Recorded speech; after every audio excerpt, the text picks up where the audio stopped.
If you need any Xbox or PlayStation codes or anything gaming related, check the referral links down in the description. They'll take you to g2a.com. They already have a discount on most of their goods already, and with the code CHES at checkout, you can get yourself an extra 3% off as well.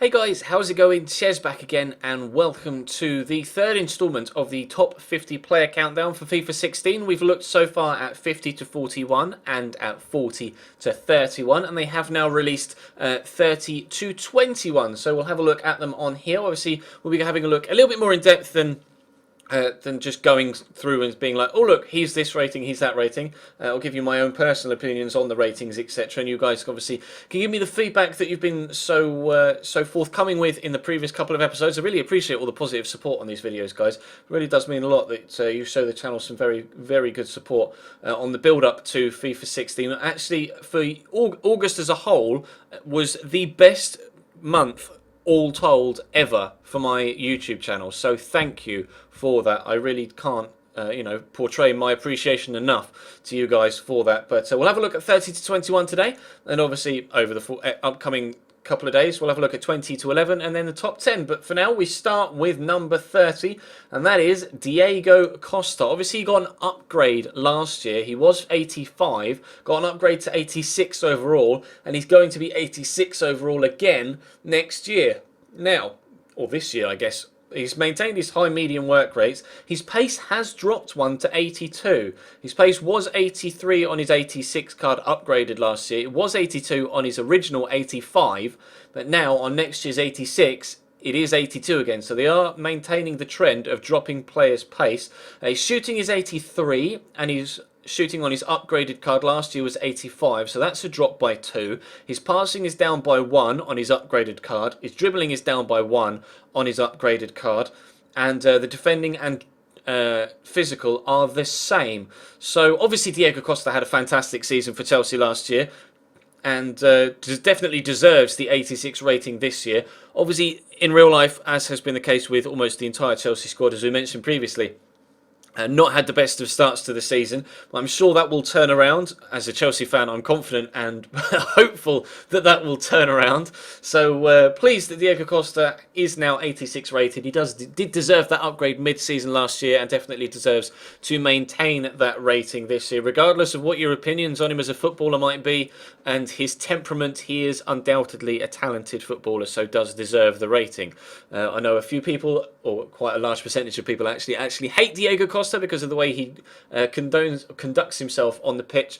I can see where you're coming from, and I wish he didn't do it, but Diego is Diego, and I don't think he's going to change anytime soon. So looking forward to using him in my Chelsea career mode. Obviously will be my number one starting striker. Number one starting CDM for Barcelona, maybe Sergio Busquets. He's actually had an upgrade of 1 from last year. It was 85 last year. He's going to be 86 this year on FIFA 16.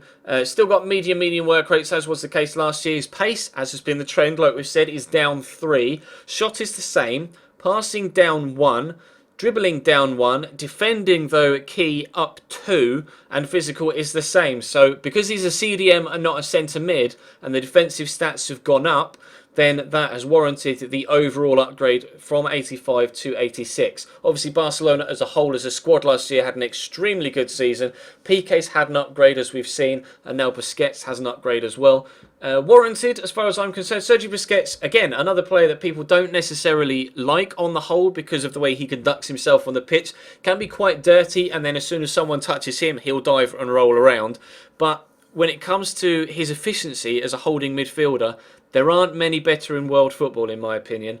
And he does what he does very efficiently, and he may not appeal to the eye when he does it sometimes, but he is very good at what he does. So for that reason, I think he does warrant the upgrade. Another player that definitely warrants the upgrade that they're getting is Kevin De Bruyne. Last season was 83 rated, and I think actually that was an upgrade, was it? Let me just quickly check.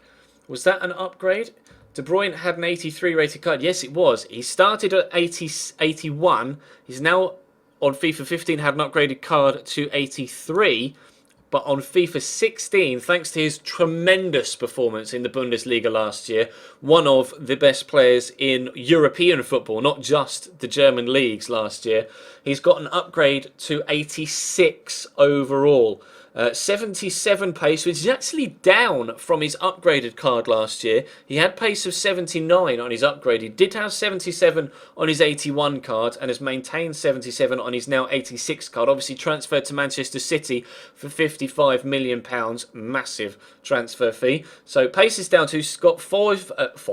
Wow, I went really country then. He's got 5-star weak foot and 4-star skill moves. High medium work rates remain the same. Shot has gone up by 2 from his upgraded card from 81 to 83. Passing has jumped by 3 from his upgraded card of 83 to 86. Dribbling is up 1 of 83 to 84. Defending down 2 from 42 to 40. But he's an attacking player. He's not really too fussed about defending, but he's physical, which is key coming to the Barclays Premier League especially. Although, to be fair, the Bundesliga is quite a physical league as well. It's gone up from 70 to 75, and that's the big jump for him. He's going to be a real powerhouse in that midfield, especially at the camera with a good touch, brilliant touch in fairness, great shot, and really, really good passing as well. Going to be one of the most influential players on FIFA in a Barclays Premier League squad or a hybrid that you will find. One of the most effective midfielders on the game, I think, is what he will end up being. Whether he can do that for Man City in real life will remain to be seen, but definitely coming in with a sterling reputation right now.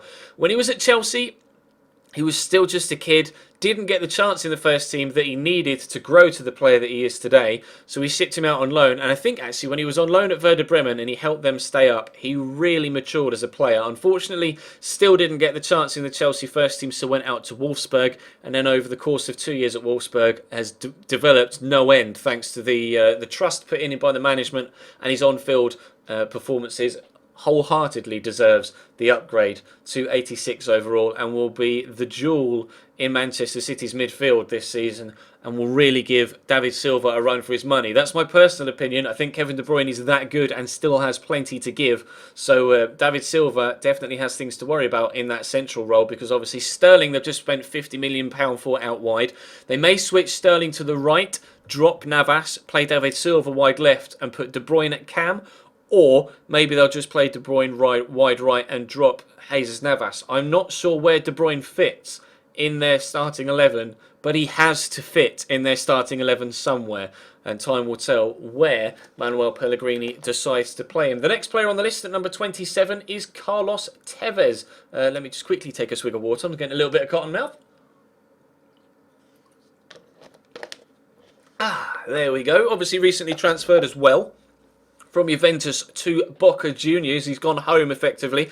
His card last year was 85 rated. He's maintained his high work rate, so he's up 1 overall.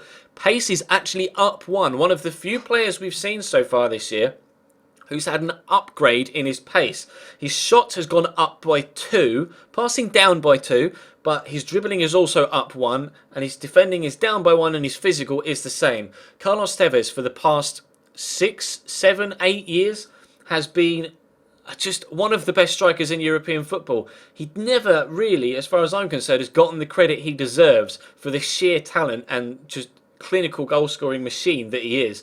Was top goal scorer at Juventus, I believe, the last 2 seasons, and obviously was instrumental in them maintaining their dominant run in Italy, winning them the Scudetto for both years, and obviously was instrumental in them getting to the Champions League final last season as well. But moved back home to Boca Juniors. It's a shame when it comes to Ultimate Team-wise for the hybrids, that or for Serie A squads, that he's not in Europe anymore. But if you can get him into a squad with Messi, that's one hell of a card. That is one hell of a card. 87 pace, 88 shot, 88 dribbling and 84 physical. That's an extremely good card for FIFA Ultimate Team. And he's going to be a devilish striker to play against. An absolute pain in the arse for you if you're defending against Carlos Tevez. And for me, wholly deserves again the upgrade from 85 to 86. At 26, another player that definitely deserves his upgrade is David De Gea. Say what you want about the transfer window shenanigans. I'm not going to comment on it here. But he got an upgrade last year to 85, and he's had a further upgrade of another 1 to 86. Diving has remained the same from his upgrade card. Reflexes have gone up 1 from 88 to 89. Handling up 2 from 79 to 81. Kicking down 1 actually from 87 to 86. Positioning up 3 from his upgraded card last year from 80 to 83. And speed is actually down 2 as well.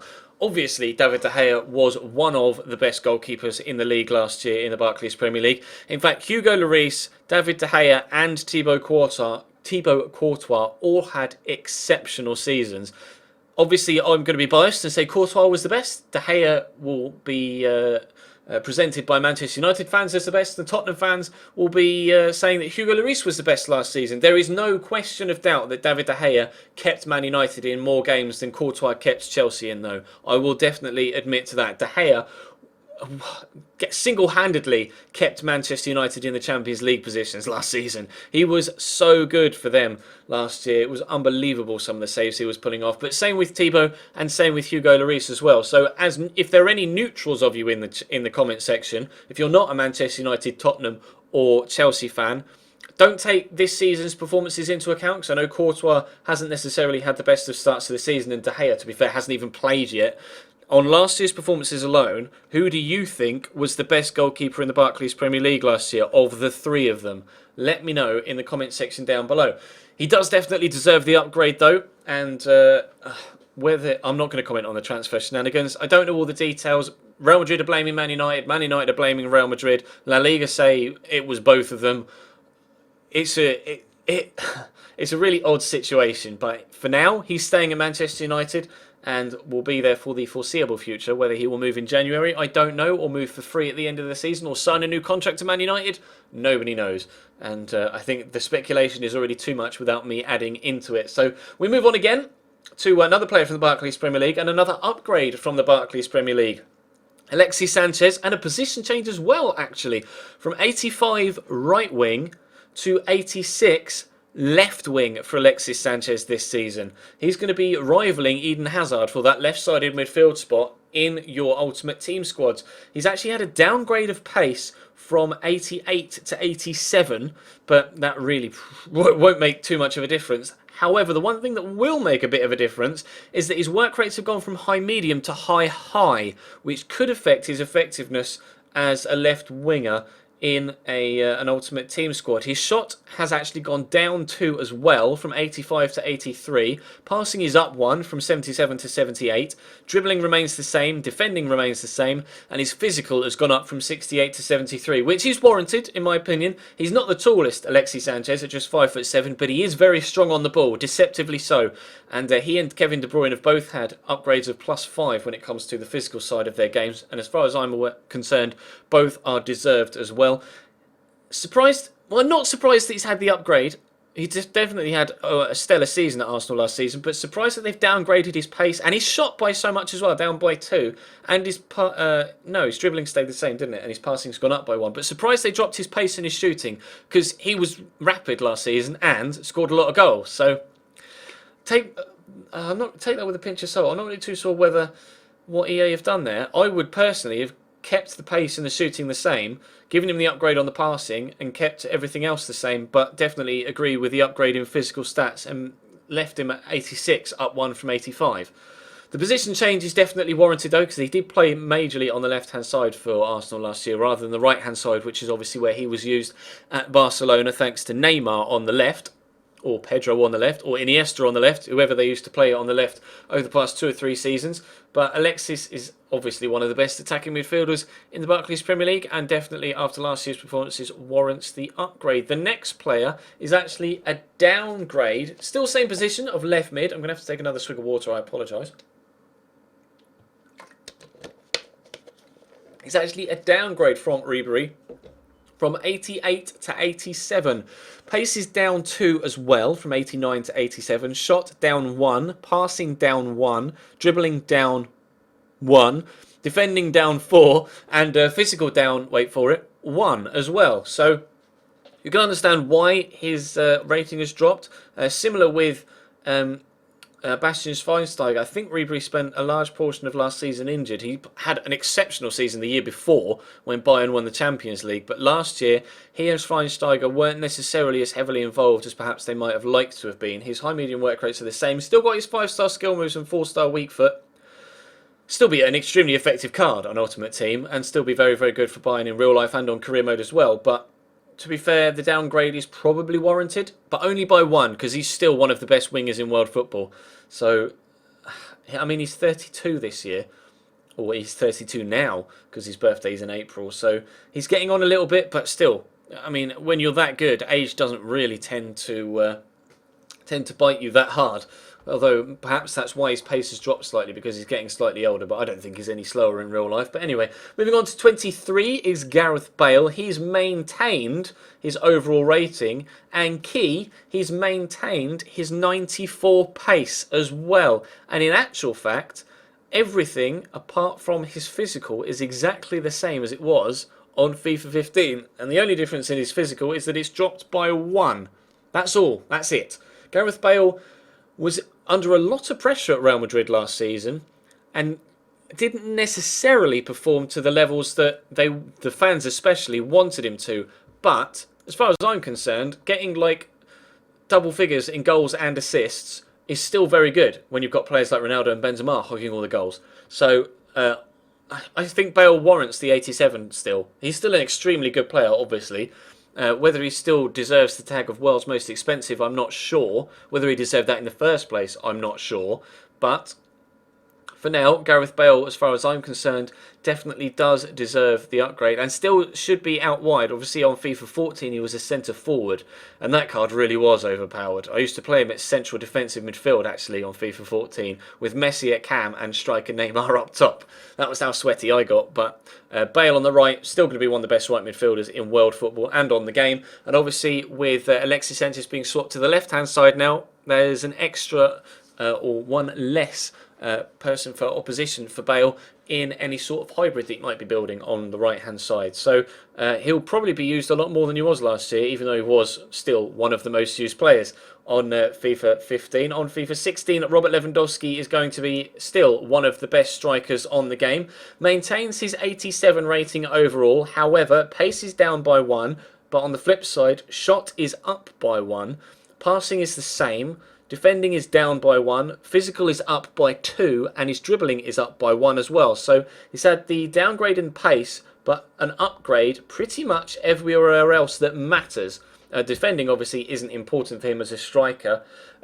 He's still one of the best goal scorers in all of Europe. He's scored quite a few goals already this season, I think, in pre-season, and Bayern have had an okay start to the year domestically. But Lewandowski will, for the next 3 or 4 years, I think, be one of the best strikers in world football, and will continue to be the jewel at the top of Bayern Munich's crown in their side. They haven't really bought or don't really have another striker to rival him. Obviously, Thomas Muller's been moved to a centre forward this year, and you can play him perhaps alongside Lewandowski in any sort of formation with 2 strikers, which would be just unbelievable. But yeah, Lewandowski, ridiculously good striker, will score you a ton of goals on Ultimate Team, and to be fair, probably warrants staying at 87. I think 88 would have been a bit too much, but dropping him down to 86 was definitely never in question.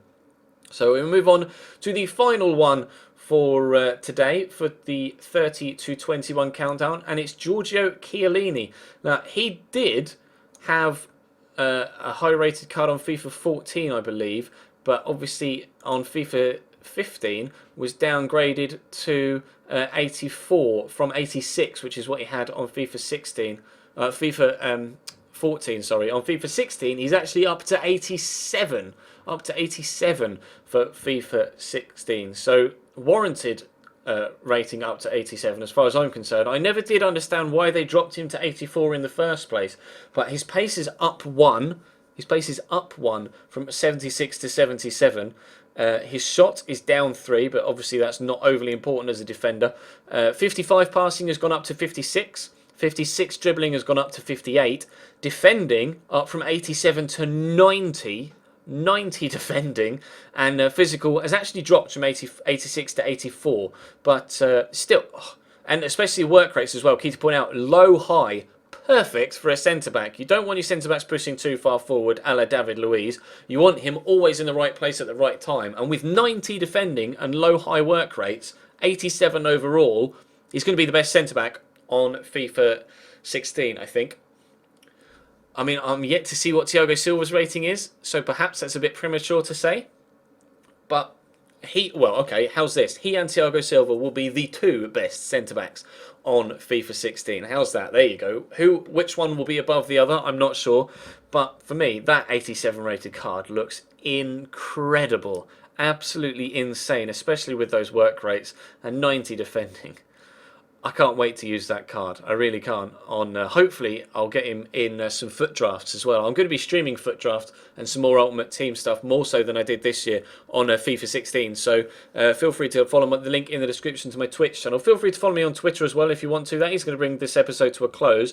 Tomorrow, we'll be having a look at 20 to 11, and then obviously the day after that, we'll be having a look at 10 to 1. But for now, that's going to bring today's episode to a close. Thank you very much for watching. Drop the video a like if you enjoyed. Let me know all of your feedback in the comment section down below. I know there have been some contrasting opinions in the comment section, but that's what the comment section is for. As far as I've been able to see so far, other than the odd one or two, you've been very respectful of each other's opinions as well, and actually had genuine discussions rather than just shouting abuse at each other.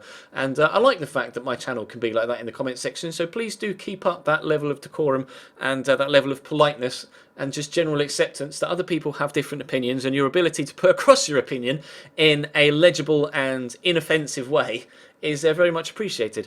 So thank you very much for all the support on the channel recently. Really looking forward to getting FIFA 16 underway, and really looking forward to using some of these cards as well. But that's all for now. Thank you very much for watching. Drop the video a like if you enjoyed, subscribe if you haven't already, and I'll check you next time.